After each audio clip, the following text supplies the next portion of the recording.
Baru-baru ni aku dah tengok lah mahasiswa, dikatakan mahasiswa lah. Aku pun tak pastilah sama ada dia mahasiswa atau tidak. Sebab aku pun tak kenal dia. Tapi jika dia mahasiswa, ini satu perbuatan yang memalukan. Menunjukkan bahawa mahasiswa ini, adakah sebenarnya mereka ini tak layak jadi mahasiswa. Masih belum taraf atau standard pemikiran mahasiswa.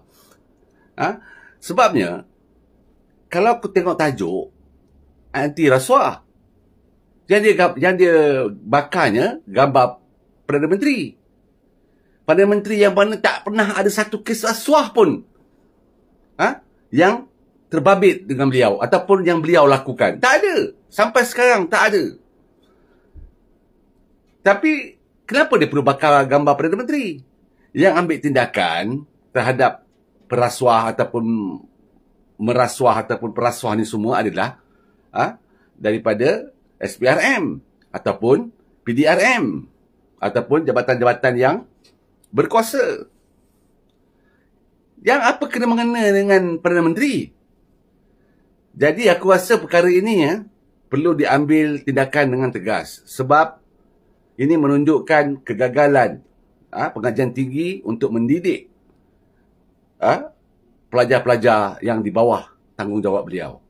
Sebab ini sudah melampau. Ini bukan kategori tak bijak. Ini kategori pelajar yang bodoh bingai. Gambar yang orang yang terpalit dengan rasuah beratus bilion, dia sanjung.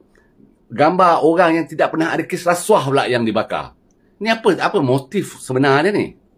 Jadi aku rasa dalam perkara ini PDRM dan juga pengajian tinggi perlu bekerjasama dan ambil tindakan tegas agar ia menjadi tauladan kepada pelajar-pelajar lain. Jika tidak, perkara ini akan bertambah lagi teruk lagi. Akan lagi teruk lagi. Percayalah. Kerana kita ambil ringan, mereka jadi lebih berani membusukkan nama negara, membusukkan nama institusi-institusi pengajian tinggi dan juga tempat beliau belajar, universiti beliau sendiri. Jadi aku harap pihak universiti beliau ambil tindakan terhadap budak ini dan juga pengajian tinggi dan juga PDRM perlu siasat siapa dalang di belakang mereka ini. Jika tidak, negara kita akan menerima lagi teruk punya demonstrasi.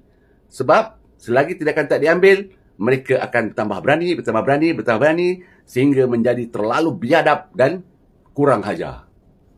Aku harap kerajaan dan juga badan-badan yang berkait ambillah tindakan sewajarnya kerana ini tanggungjawab kamu.